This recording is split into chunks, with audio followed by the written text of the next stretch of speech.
আহাদের পঞ্চম বউ চৈতি তাকে নাকি ইদানিং তিশা আপাই থ্রেট দিচ্ছে, সেটা আবার পোস্টের মাধ্যমে শেয়ার করেছে চৈতি। এটাও বিশ্বাসযোগ্য যে চৈতির মতো মেয়েকে আবার তিশা থ্রেট দেয়, আর চৈতি আপাও সেটা মুখ বুজে সহ্য করে।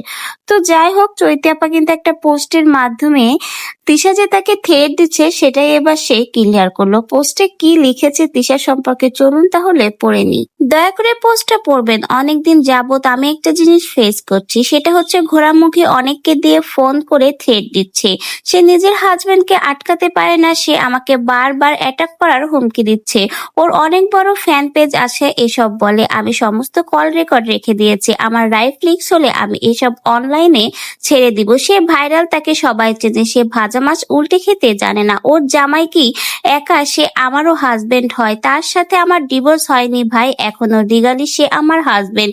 সে আমার কাছে আসতেই পারে। এটা নিয়ে ওদের ভিতরে ঝামেলা হলে আমাকে 2 দিন পর পর ফোন দিয়ে বাজে বাজে কথা বলে। শুধু আমি আমার হাজবেন্ড পায়ে ধরে রিকোয়েস্ট করার কারণে আমি চুপ আছি। এসব নিয়ে মাথা ঘামাই না। বাট এখন বাড়াবাড়ি শেষ সীমানায় চলে গেছে। আমার মা আর আমার ছেলে গ্রামে থাকে। আমার মাকে পর্যন্ত ফোন দিয়ে হুমকি দেয়।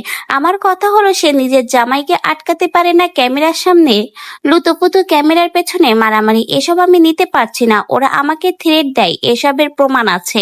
আমি এরপরে এসব ছাড়বো। ধন্যবাদ। এটাই হলো আহাদের পঞ্চম বউ চৈতির সেই পোস্ট, যেটার মাধ্যমে সে বুঝিয়েছে তিশা তার ফ্যান পেজ ফলোয়ার দিয়ে চৈতিকে রীতিমতো হুমকি দিচ্ছে, এমনকি তার মাকেও ফোন দিয়ে হুমকি দিচ্ছে। তাই চৈতি আর চুপ থাকবে না। এর পরবর্তীতে যদি বাড়াবাড়ি করে সবকিছুই কিন্তু সে অনলাইনে ফাঁস করে দিবে। এখন কথা হলে, অনলাইনে ফাঁস করলে কি বিচার পাওয়া যায়? যেখানে গেলে বিচার পাওয়া যায় সেখানে গেলেই মনে হয় ভালো হয়।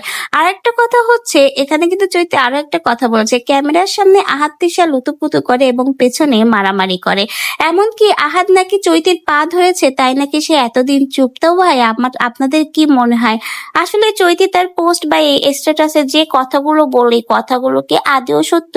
আসলেই কি আহাদ চৈতির পা ধরেছে? যেখানে প্রতিনিয়ত তিশা আর আহাদ অস্বীকার করে যাচ্ছে চৈতিকে, সেখানে চৈতির এই কথাগুলো পোস্ট শুনে আপনাদের কি মন্তব্য? অবশ্যই আমাদের কমেন্ট বক্সে জানিয়ে যেতে ভুলবেন না।